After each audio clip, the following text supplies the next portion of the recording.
Mayur, transition. Are you ready for transition? Mayur, are you ready for transition?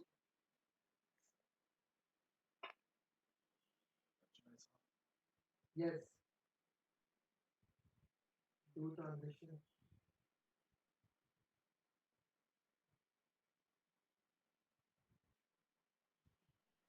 3, 2, 1, transition.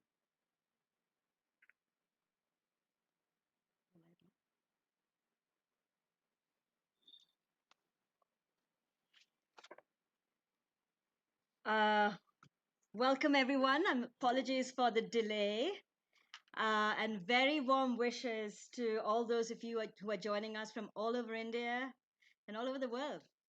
My name is Archana Rao, and I'm delighted to welcome you to the second edition of our Future We Want web series, organized by Initiatives of Change India. We are live now on both Facebook and YouTube, so if you have any problems with either one, you can switch to the other one. Today's topic is the changing model of leadership. And to help us analyze and understand this better, we are thrilled to have one of India's leading journalists, Neerja Chowdhury, with us. A gold medalist in architecture, Neerja Chowdhury quit her studies to join Moral Rearmament, now known as Initiatives of Change, to work with a team to build a clean, strong, united India.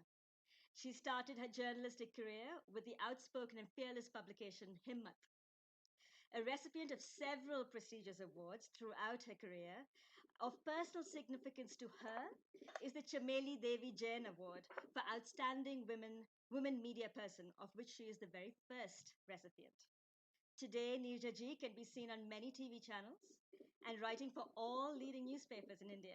She was the political editor for the Indian Express and has followed the political leadership of 8 prime ministers and states and state and national elections for over 30 years.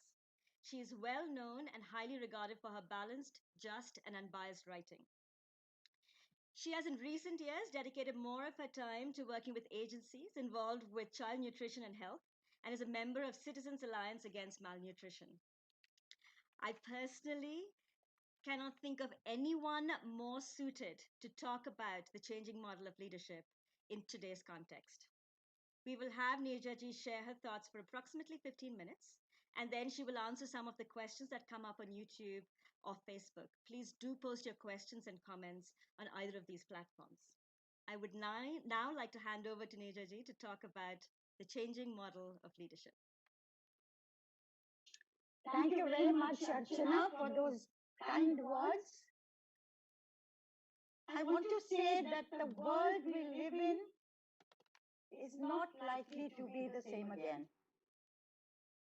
You know, who would have thought even 3 months ago that a virus would bring nations to their knees and put millions of people out of work, as many as 40 million in the richest country of the world, the United States of America, as many as 130 million, that's a conservative estimate, in our own country, India. Pushing economies into recession, and some fear it may be years of depression, which could trigger off huge unrest and social conflict. In India, we have seen what we call the reverse migration from cities to villages in the last weeks, of a kind not seen since the country's partition in 1947, with millions of migrant labor trudging hundreds of miles with their families, young children, to get away from the specter of hunger, disease, and death, hoping to reach the familiar and reassuring security of being with their loved ones back in the villages, with many dying on the way, crushed under a train or in road accidents, or because of lack of food or water. The world is going to remember 2020 for COVID-19, but in India, we will remember it also for migrants, the long neglected underbelly of urban India, and which is going to be a defining image of our battle against coronavirus. You know, even after a vaccine has been discovered or drugs found which will be effective, and even if the virus mutates and becomes more benign, which many of us hope it will, we will live with the fear of another such virus hitting us 2, 3, 5, 10, 20 years down the line. So life will undergo a dramatic change. That we will be working more from home, that there'll be more of digital learning and homeschooling, hopefully also for poor and tribal children who don't have access to things like Wi-Fi, or that more and more of e-commerce companies will deliver us what we need. All this is given already.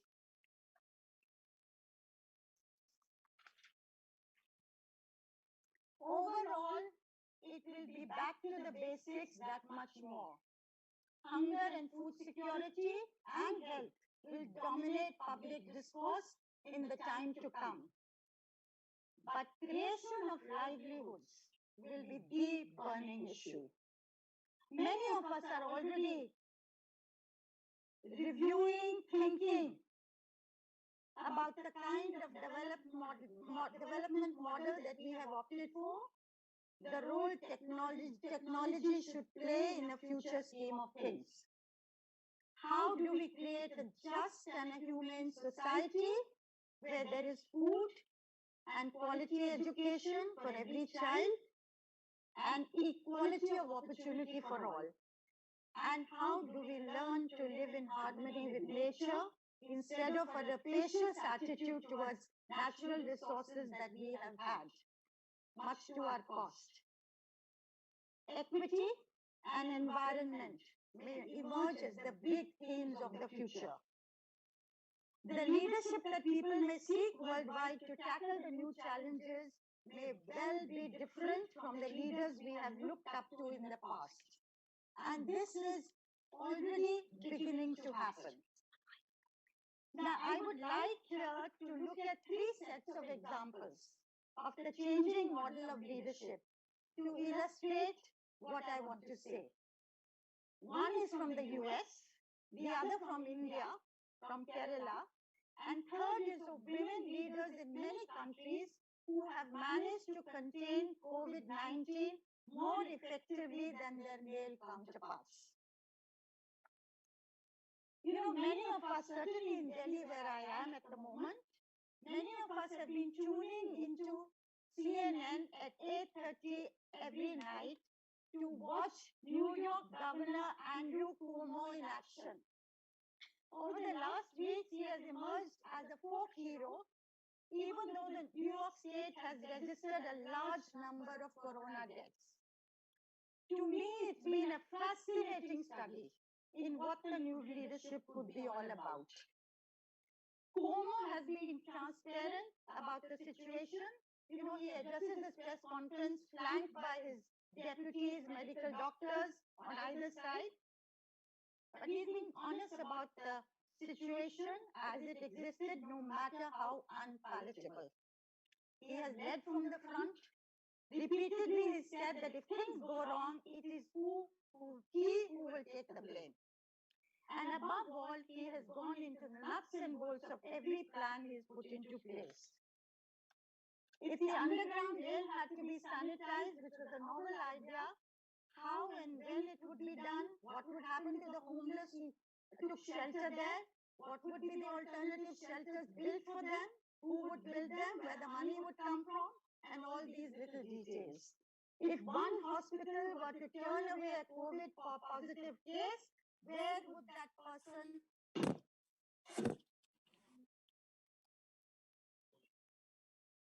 Oh, she's gone now.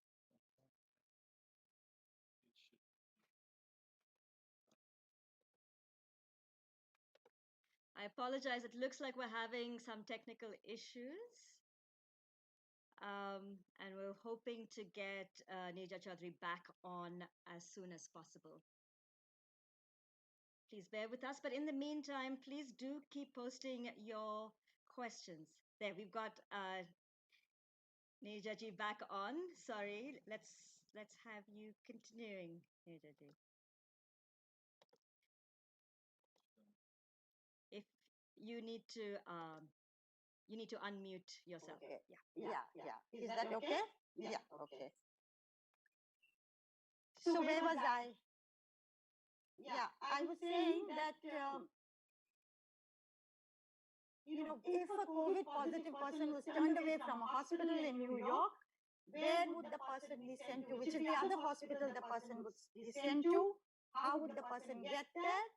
And so on. So a system was sought to be put in place.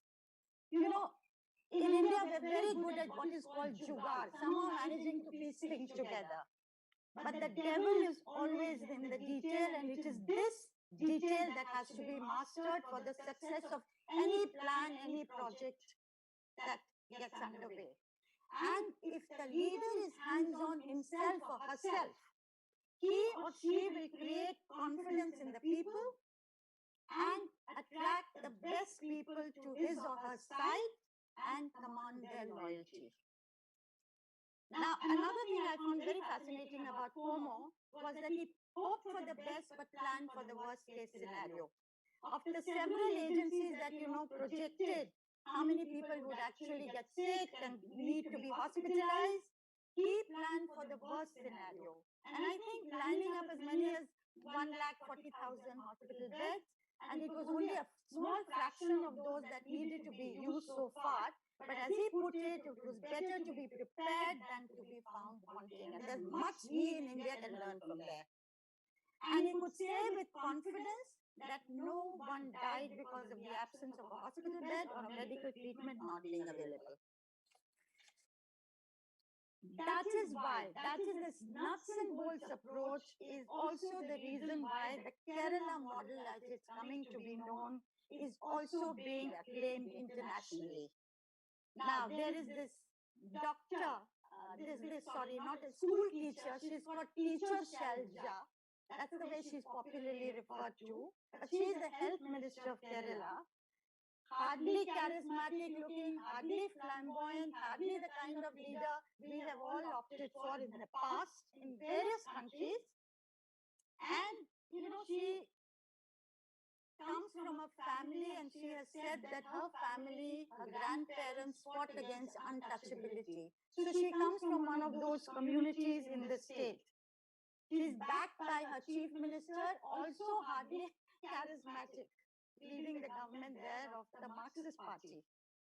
But the early response of this leadership, their contact tracing, they first heard of Wuhan, where there are a lot of Keralites there, and they immediately perked up and went in for preemptive measures. They put out, made provisions for food to be given to the poor, early announcement of a financial package, given their social welfare approach, a strong public health infrastructure, which had been built over the years in Kerala, which is now standing them in good stead. Oh, God.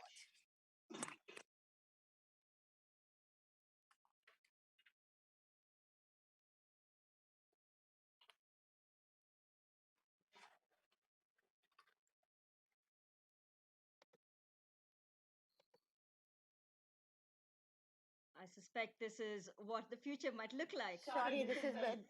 Yeah, I'm so sorry about it. It's fine. It's fine. Getting used to how to work. Is that digitally. okay? That's absolutely fine. Yeah. That's perfect. Is that the sound okay? The sound's perfect. No. Yes, we can hear you. Sound is okay. Okay, it's okay. Okay. But again, I was saying it is the detailing that has made the difference in Kerala. Today, any Keralite going back to the state, and people are about 5 to 6 lakh more people of Kerala origin are expected to go back, whether it's from other countries or different parts of India, in the days to come, weeks to come. And they have worked out a system where they have a portal where you can register. Once you've registered that I'm coming by this flight or this train or this by road on such and such a day, you will be met there and the whole system has been alerted about your arrival. I know somebody who was pregnant and wanted to deliver her baby in Kerala. So she flew back home. This was only 3 days ago. And she was met at the airport, she and her husband. She was working in Bombay and given a package. The package contained exactly where she would be staying. It was a home of an NRI given for quarantining people with 7 bedrooms. She was going to be in one of the bedrooms. The car that would take her there, the money she must pay immediately online. If she couldn't pay the money online, then she could transfer it very soon, but she could leave the address. When she went to, she called for this car. The car had a partition between the driver and the passengers. And en route to this house, she got a phone call from where she was going, this house, to say, what is your preference for a meal? Will it be this or that? You will have to pay 45 rupees per meal. And there. Next day, the local panchayat people got in touch with her, whether she was all right. Later, the health department got in touch with her to track her, well-being. So look at, it's amazing. To me, the leadership of the future is going to be hands-on.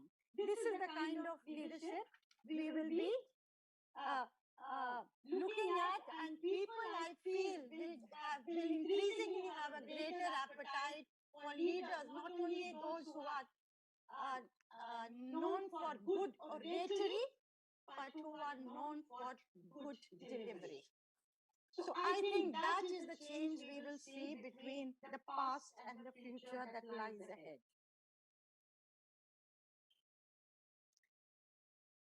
Let me come to my third point quickly. I don't know, Archana, how much time I have.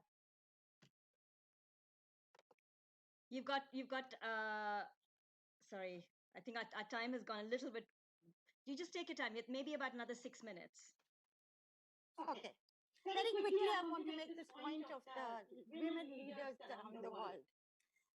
It is very interesting to note that countries which have women in leadership roles today have fared better in containing the virus than other countries. These are countries like New Zealand, Germany, Iceland, Finland, Denmark, Taiwan, and several more. Now, this has been noted around the world. Articles have been written about it, and it really calls for a greater study. But the question that cannot be wished away is this. Do women bring certain qualities to the table which imparts that added plus to leadership? Compassion, empathy, patience, listening to people, collaborating with them with possibly greater ease. Maybe because they've had to do this over a period in families and take everybody along, not bring things to a breaking point in the interest of the larger good, which also results in a more pragmatic approach. In India, we have by law a large number of women, from 30 to 50% in the local bodies, which is the third tier of government. And it's been found over a period through studies that women sarpanchs tend to spend more on basic issues like health, education, food than on infrastructure, which men tend to do. Now, some have called this a feminine management of situations. Clearly, we need women, more and more women in leadership roles. And I have often said this, that the 21st century is going to belong to women, to the women of India, and particularly to the young women of India, to bring the changes that we now will need.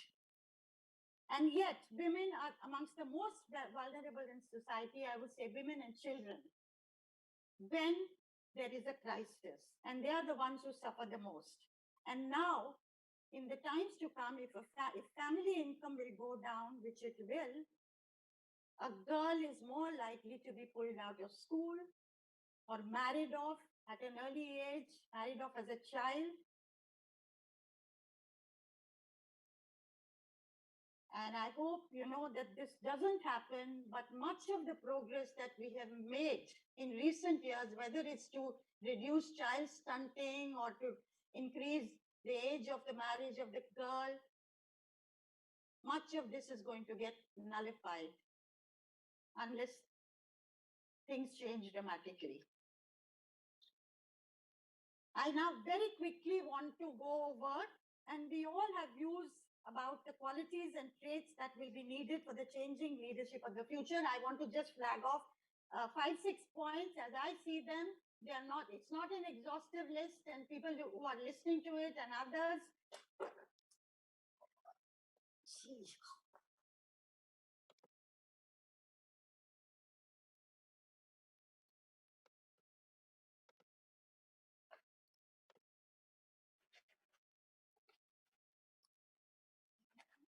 Okay, we're getting.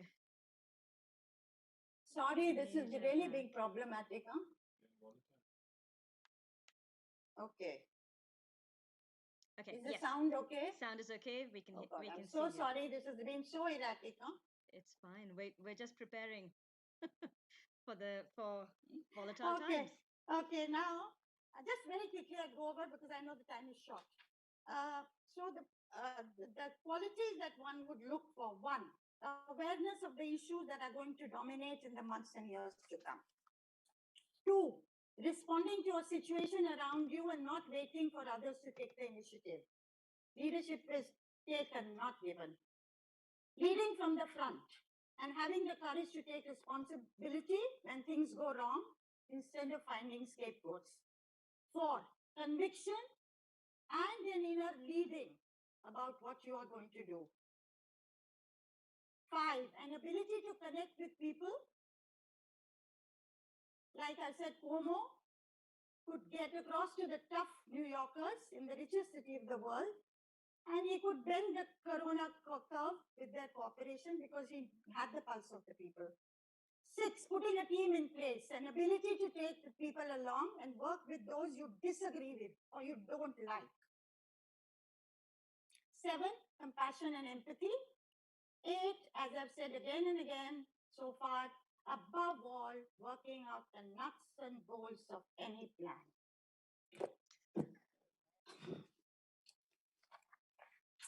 Shit. It's absolutely fine.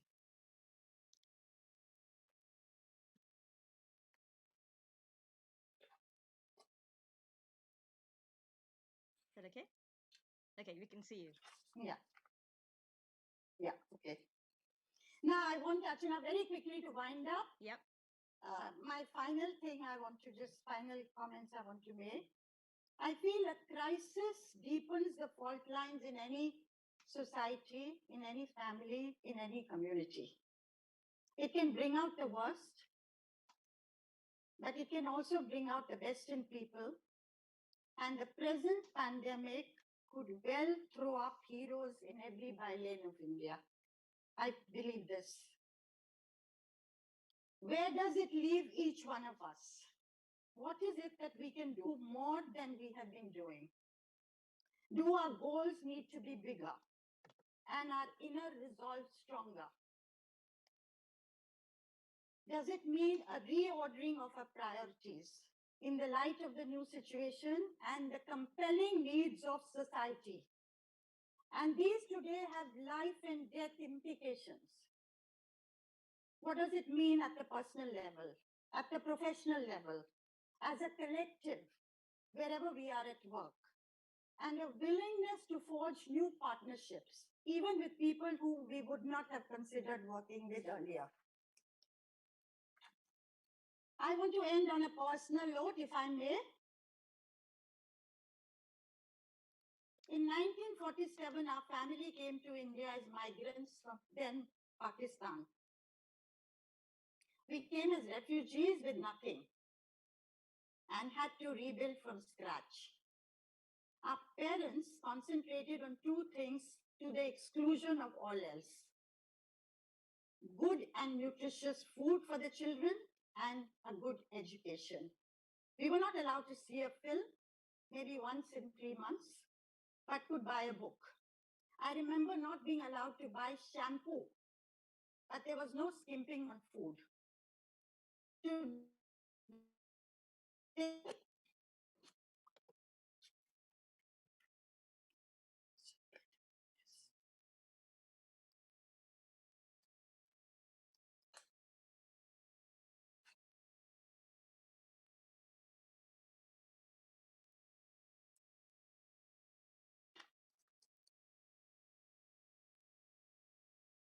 Today, today the entire family has made good all over the world. And I feel every child in India must get nutritious food and good education and an opportunity to really go for the stars as her right.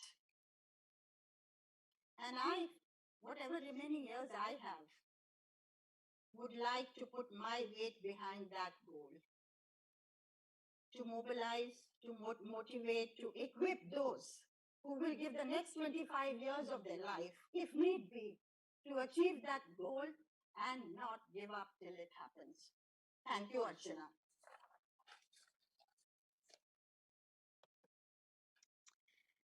Thank you. I'm actually a little bit moved by the last few words that you said. Thank you very much, Neerja ji. Um, as you Really, I'll hold on to this. maybe hold, yes, maybe that might be a better way to do it. Yeah, I think. We're having. I think I'll hold on to this. Okay, okay. Is that okay now? Yes, that's perfect. That's perfect. Okay, okay. Um, so thank you very much. And your last few lines were very moving, and I think in the world that we are in today, to see the things that we're seeing on the media and the stories that we're hearing, uh, to have a commitment like this to have make it the right for everyone to have the opportunity to go for the stars. Um, it's a beautiful dream, and I hope we can make it a reality. We have a lot of people who are commenting, and we have a few questions that have come in. Um, I will read out the first question for you, and then maybe I'll give you a sort of brief overview on some of the comments that have come in, and you might like to respond to the comments. This question is coming in from Keshav Daha, who is in Nepal. He says, "Thank you for your valuable time and insights. In your opinion, what are the few things an individual should keep in mind during election and while voting so that there is a chance of an equitable leadership and government which is willing to listen and understand its people who are different on the other, in quotations marks, side?" Do you want me to answer this? Yes, he's Now? asking. Yes. Yeah. Now, this is a very difficult one because I would say immediately, please vote for somebody who's upright, honest, credible, image, and who you feel is going to do something for society. But things are not as simple as that. You may have a motley group of independents who may not be able to make a difference if it's a parliamentary system. So you also are governed by the consideration of voting for a party with a certain manifesto, certain public agenda, and the issues they are committed to. And yet you keep hoping that parties will put up, parties of the right, left, center will put up better people, more credible people, the kind of leaders you really look for in society now. I hope it will happen. Indeed. Thank you. Um, we have a comment. Firstly, I must say a lot of people were saying more power to women leaders, more power to women sarpanches. So this is a lot of people acknowledging that women leaders are doing a good job. So thank you very much for highlighting that. Biren Bhuta makes a comment saying we need to consciously remove barriers for women, especially those from poor and traditionally marginalized communities. Um, Virendra Shukla makes a comment saying character and emotional intelligence and execution are critical to leadership roles. Biren also talks about, I would suggest dealing with a VUCA model. I kind of remember what that is. Praveer Bagrodia is talking about. Ask him to, Archana, ask him to spell that out. That's very, very interesting, those 4 words, 4 letters. VUCA. Biren, if you're still watching, would you mind spelling that out? Or if someone can just get screenshot or send me something on WhatsApp, I'll read it out live. From Jane Rai, Neerja, you have made many thought provoking comments and insights for the people of the world and India to take away and act. People in India have the political will and commitment to achieve many meaningful objectives. Thank you for sharing. We have a question from Salil Roy. Post COVID 19, how would inclusiveness influence in creating leaders for tomorrow? I think inclusiveness is very important.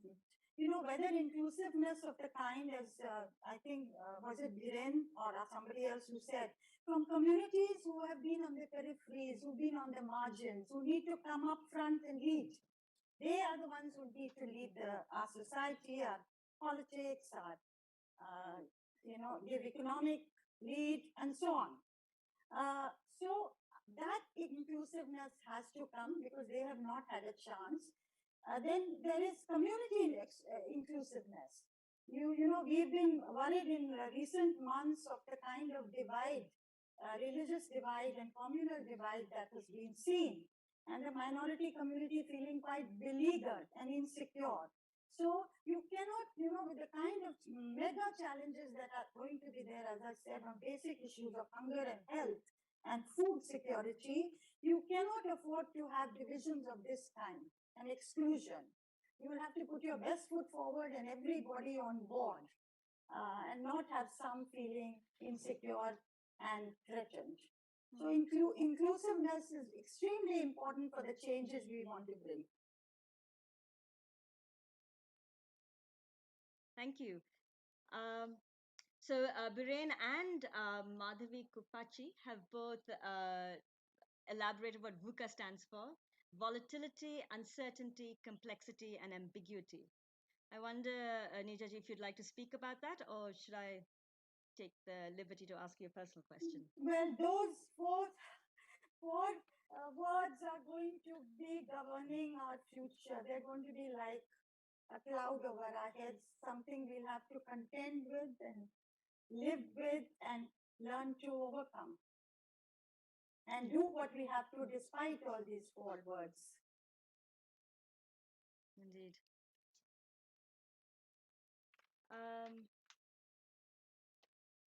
So we have a question from Sunny. Many leaders might get away with excuses, and we have already seen many meticulously drafting their blame report. How do we hold such leaders accountable? And as ordinary citizens, how can we contribute to a society and a leadership that is equipped and resilient, not just economically, but one that is just and ethical? I think, how do we deal with leaders who are, now into the blame game? And it's been sad, we started off well, even though, when the lockdown took place, the Prime Minister took a very difficult and tough decision. Then he reached out to the Chief Minister, something that would have been unthinkable 6 months ago, having 5 sessions with them, a couple of them going on for 6 hours, eliciting their ideas. But of late, things have, degenerated into this blame game, center blaming the states blaming the center. And it is very sad, though, the issues at hand, it's a very unprecedented situation, very difficult situation, the like of which we have never dealt with. And, how much importance you give to saving lives and health issue, how much importance you give to opening up the economy. If you don't do that, if you don't have economic activity, people will die of hunger, and so on. So that is a very difficult dilemma. Then you didn't anticipate migrant labor hitting the road. But once you put the trains out there to take migrant labor back to their villages, then the big issues are difficult. Yes, you can say there'll be mistakes, there'll be problems in dealing this vacillation between life and livelihood. That is a difficult one. But to have a train, some hundreds of trains in a country which ferries 23 million people every day in normal times, which is moving around the population of Australia, 161-year-old organization with 1.5 million people working, considered efficient, and you can't move them with just food and water to their destinations. To such an extent, whether the young children have died, these images will go, that have gone viral, will haunt us for all time to come. It's not something we're going to live down very easily. So I think it is this blame game which has been responsible for the railways not having done what they should have done, and the state and the center not acting in tandem, which has led to loss of life through things like hunger and dehydration, which should never have happened. We have no dearth of water or food or milk. We have those trains going there. So I think the blame game can be very, very costly, and it's been painful in the last days to witness this. I hope the state governments and the center will get their act together and move in step in the coming days. Thank you. Yes, hope so too. We have many more questions coming up. So I'm just taking a few. The next one is from Asma Abdullah. Do you know if there are women leaders in the non-Western world or Asia who are taking charge like their sisters in New Zealand, Finland, Germany, etc.? Well, we have them in India. You have a Mamata Banerjee fighting away. Of course, you have a Mayawati, you have several others here. You have a Mehbooba Mufti, you have Sonia Gandhi, um, and several others. So I'm talking about India. So also, you have them in countries of South Asia, other parts of the world. And I think this really requires a deeper study. Part of the reason in the countries I mentioned, of course, there are smaller countries, is also that they have much more of an egalitarian societies that they have built up, which could also be that they elected women leaders, and those women leaders, of course, brought to the table those qualities, but could also get the support and collaboration of the people. So I think this is a very interesting thing, a very interesting development that is a phenomenon that is coming to the fore, and I think a deeper, greater study is needed into it. But the bottom line is certainly clear: more women in the leadership roles. Here, here. Maybe I think we're coming close to time, but maybe given that we started a little bit later, we can take a little bit more time. So this is a question from Dr. Archana Shukla. As a normal citizen, how can I help migrant laborers in any such way that they should not migrate again to the urban areas? Well, I don't know whether that is going to be possible, that they don't migrate to the urban areas. I wish industry could be relocated nearer where they are. I wish there was a way that decent housing could be given to these workers where they work. I really wish what we could do is to rebuild Dharavi. Dharavi has become a symbol of everything that's gone wrong, our neglect of these workers, their families, the conditions that they've had to live in year after year after year, and we've all been party to this. And as a way of making amends, is it not possible to build a brand new Dharavi? Get the best of India on board, get the corporates on board, get young people on board, and do, what housing should be like, without the land sharks getting into the act. There'll be many people who want to take over that land, prime land, without that happening. But certainly, yes, even the children of these migrants, I was also thinking, that image of this 18-month-old child trying, to wake up his dead mother is something, it's something very, very, what's the word, painful. And is there not a way that at least for the children of those migrant laborers who had to trek back home in such painful circumstances, that we at least can ensure that they be taken care of at least till their schooling is over? Now, do we create an organization? Can, something like Ma? Can the rest of India be like a Ma to them, mother to them? I don't know. I'm just thinking speaking from the top of my head. But yes, I absolutely agree with you that we owe something to them and their children. Thank you. Um, this is actually a question that I have, and maybe this could be the last question that you answer, Neerja.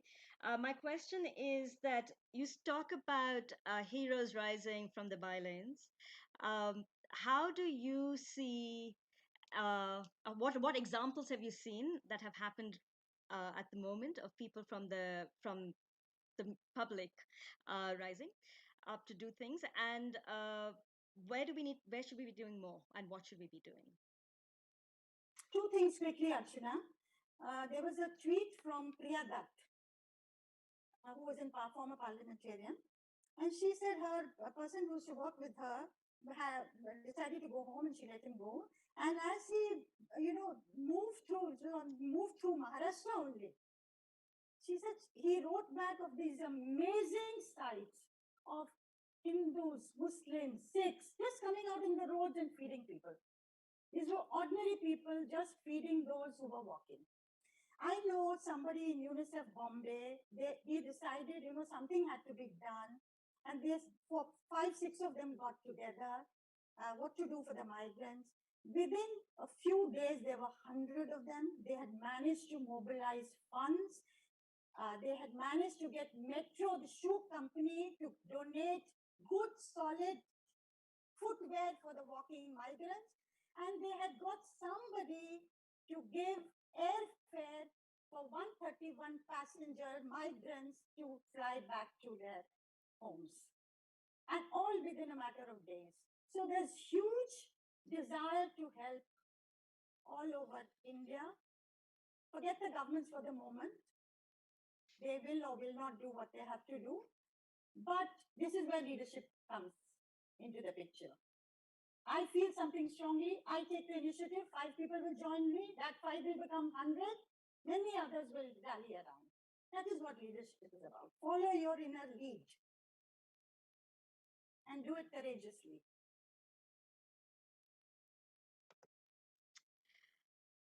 Thank you. That's I think in many ways a challenge to all of us. You've told us how. You've told us the qualities that we need as leaders, um, from Andrew Cuomo to Kerala to women leaders around the world, and you've given us a dream to uh, to make sure that everyone has the right to dream for the stars. And that we can do it. And we've got examples of people who can do it. Thank you very, very much, Neerja ji, for this extremely inspiring and moving talk. Um, and thank you, our viewers joining us on YouTube and Facebook. We've had many people, over 60, 70 people joining us and asking your questions and making your comments. I hope we will share the comments with you, Neerja ji, so that you also get a chance to understand what's been happening on these two platforms.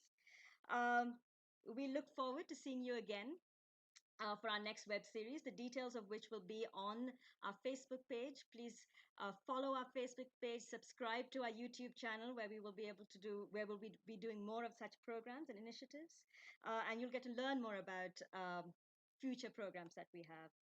Um, the recording for this session will be made available, and you can share it and watch it at a later stage as well.